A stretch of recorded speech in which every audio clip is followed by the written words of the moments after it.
saa 10 wamoja wakajipenyeza na kuingia kwenye Pwezero. Hapo wakakamata mapicha. Vikosi vya wazalendo vilikuwa kimbele vinavyoongozewa na Jemadari Kakobanya, lakini wameshinda hapo. Leo ilipofika hapa saa 8 za mchana, wakawafurusha wakawarudisha nyuma, na hivi viti kingaliki, lakini Pwezero kwa leo inadhibitiwa na wazalendo wakishirikishwa na jeshi la taifa la FARDC. Na kusalimu mtazamaji mpendwa wa Hope News TV pale ambapo umejiunga pamoja nasi. Hujambo katika uchambuzi wa habari ambazo tumekuandalia katika mchana wa leo. Ni pamoja na mapigano makali ambayo yanafanyika huko tarafani Mwenga katika eneo la Pwezero, mapambano ambayo yamefanyika jana na leo mfululizo. Hali ni gani ambayo inaendelea? Karibu kwa uchambuzi hapa.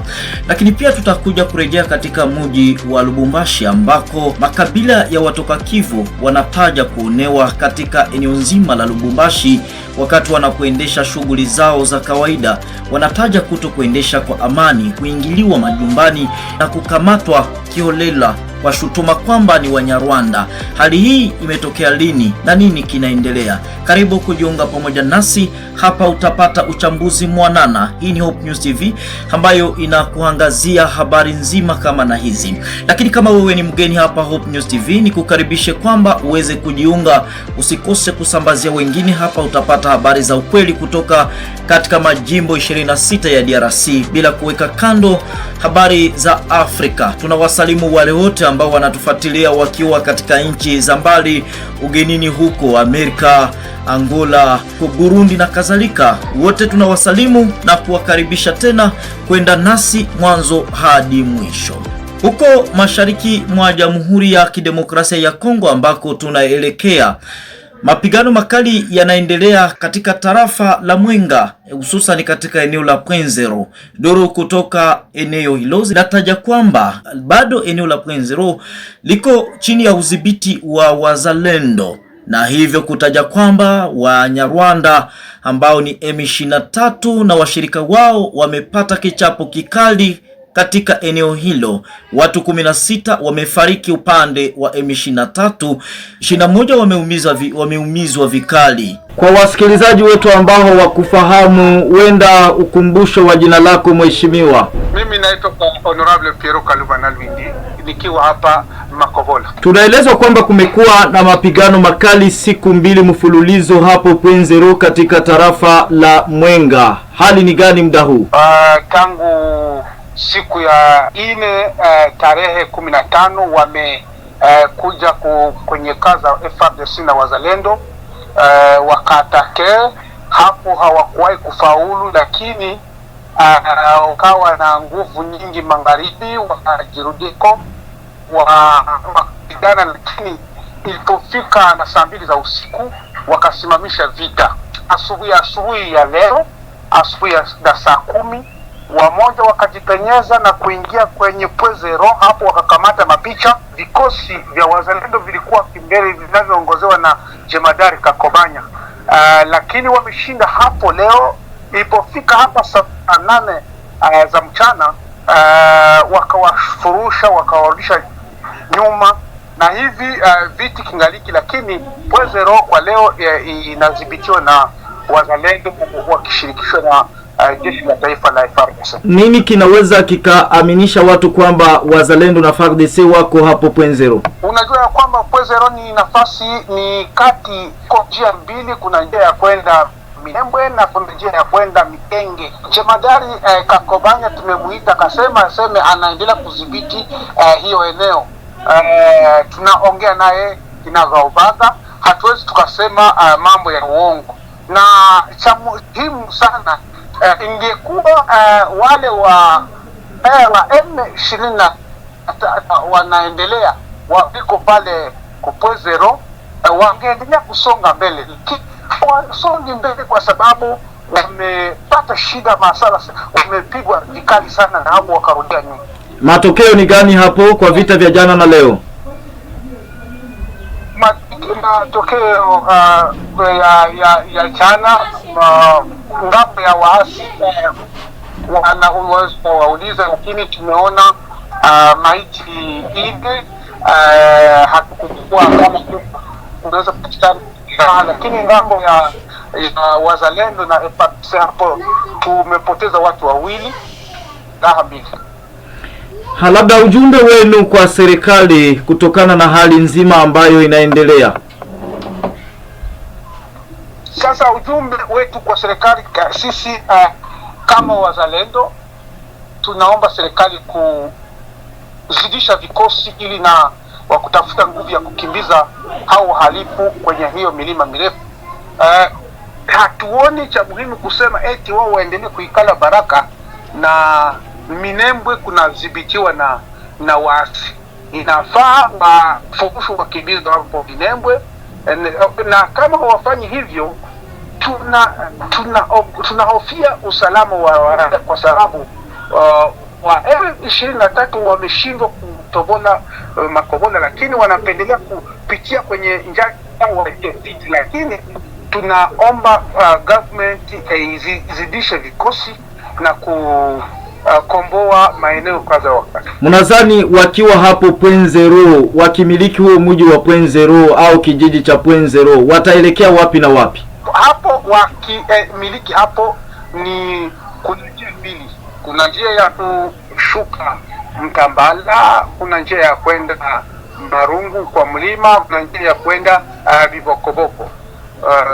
Ndio hivyo, lakini ni fadhi mbaya sana hapo, hawawezi wakaikala. Wakikala pale wanaweza wakakamata hata Baraka, kwa sababu ni nafasi moja, tunaweza kusema ni njia, ni nafasi au ni mashanganjia ya njia mingi, inaweza tuma Fizi na anguka. Habari tu kutoka Point Zero zinasema kwamba wazalendo wa FDCC, APC, VDP wanakanya njama zote zile ambazo adui anazitumia za uongo kwa kutatanisha kwamba tayari yuko eneo la Point Zero. Hawa wanasema kwamba wanazamiria udhibiti wa Point Zero pamoja na washirika wao wa FARDC. Kama ndo unajiunga nasi, unasikiliza matangazo yetu ya mchana kutoka Hope News TV. Wasuluhishi na wawezeshaji wa mchakato wa kupata amani mashariki mwa Jamhuri ya Kidemokrasia ya Kongo na katika eneo la Maziwa Makuu wapo jijini Lome nchini Togo, ambako watahudhuria kikao cha pamoja siku ya Jumamosi kujadili mwenendo wa mchakato wa amani.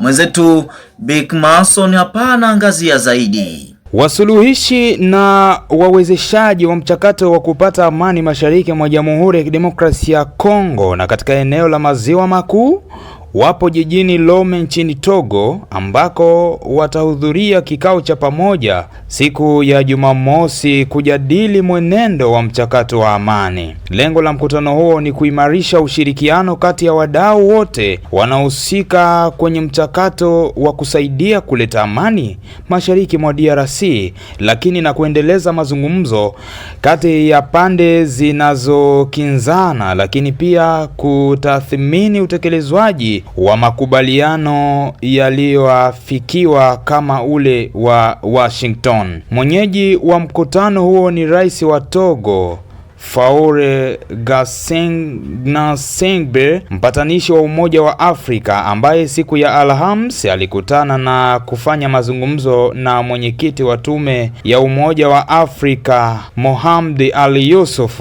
Ujumbe kutoka Marekani, Qatar, DRC, Rwanda pamoja na marais wa zamani Olusegun Obasanjo, Uhuru Kenyatta, Catherine Samba Panza, Mogweti Masisi na Saleh Workzel ambao ni wawezeshaji watakuwepo pia kwenye mkutano huo. Michakato ya Jumuiya ya Afrika Mashariki na Kusini mwa Afrika SADC iliunganishwa na kuwaweka wawezeshaji hao pamoja ili kumsaidia mpatanishi wa Umoja wa Afrika kupata suluhu ya kudumu ya utovu wa usalama na siasa mashariki mwa DRC na eneo la Maziwa Makuu. Tukiachana na habari hiyo, msikilizaji, huko Lemera katika tarafa la Uvira jimboni Kivu Kusini, waasi wa M23 wameingia katika mji wa Lemera. Naganaga Thomas hapa anatujuza.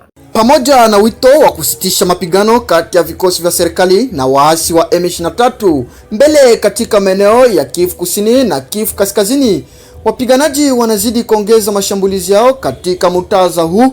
Waasi wa M23 waliingia Alhamisi Januari 15 katika kijiji cha Lemera katika sheferi ya Bafuliru katika eneo la Uvira uko Kivu Kusini.